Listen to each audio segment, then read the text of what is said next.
ఈ శ్రమల దినాల్లో మీరు ఉపవాసం ఉంటున్నారా? దేవుని సన్నిధిలో గడుపుతున్నారా? సన్నిధి చేస్తున్నారా? మరి ఈ సమయం అండి, ఈ శ్రమ దినాలు 40 రోజులు ఎంతో ప్రాముఖ్యమైన దినాలు. నువ్వు విడుదల పొందుకుంటావు, దేవుని సహాయం పొందుకుంటావు, నువ్వు శక్తిని పొందుకుంటావు, బలాన్ని పొందుకుంటావు. ఈ దినాల్ని నువ్వు అండర్ ఎస్టిమేట్ చేయొద్దు. ఏముందిలే, అది ఎప్పుడో జరిగిపోయింది, ఇప్పుడు చేస్తే ఏమొస్తుంది అని నువ్వు అనుకుంటున్నావేమో, కానీ లేదండి. ఆయన సన్నిధిలో శక్తి ఉంది. ఆయన పడిన శ్రమలు మన కోసమే అండి. మనము ఆయన్ని గుర్తు చేసుకొని ఆయన్ని ప్రేమించాలి, ఆయన ఆరాధించాలి. మరి అలా నువ్వు ఆరాధించినప్పుడు ఆయన శక్తి నీ మీదకు దిగి వస్తుంది, ఆయన ప్రభావము నీ మీదకు దిగి వస్తుంది. చాలా ఈజీ అండి. మీరు ఉపవాసం రోజంతా చేయనవసరం లేదు. మీరు ఈవినింగ్ 6 to మార్నింగ్ 6 వరకు మీరు చేసుకోండి, లేదా మీరు తినబోయే వరకు చేసుకోండి, వాటర్ వరకు తీసుకోండి. మరి నీకేమైనా అదర్ హెల్త్ ఇష్యూస్ ఉంటే 6 లోపు తినేసి ఆ ట్యాబ్లెట్స్ ఏమైనా వేసుకోవాల్సి ఉంటే వేసుకోండి. అంతేకాని ఈ సమయాన్ని పోగొట్టుకోవద్దు.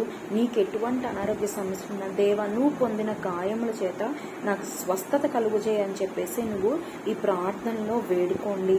అట్లనే నీకు బందీగా నువ్వు ఉంటే, సాతాను చేతిలో నువ్వు బందీగా నువ్వు ఉంటే, దేవా నాకు విడుదలివ్వు, నాకు విడుదల ఇవ్వడానికే నువ్వు ఈ లోకానికి వచ్చావు, నీ శాశ్వతమైన ప్రేమతో నన్ను కరుణించు అని చెప్పేసి ఆయన సన్నిధిలో మనం అడుగుదామండి. అలాగే ఆర్థిక ఇబ్బందులు ఉంటే అవి కూడా తొలగిపోతాయి. ఆయన మన కొరకు దరిద్రుడిగా పుట్టాడంటండి.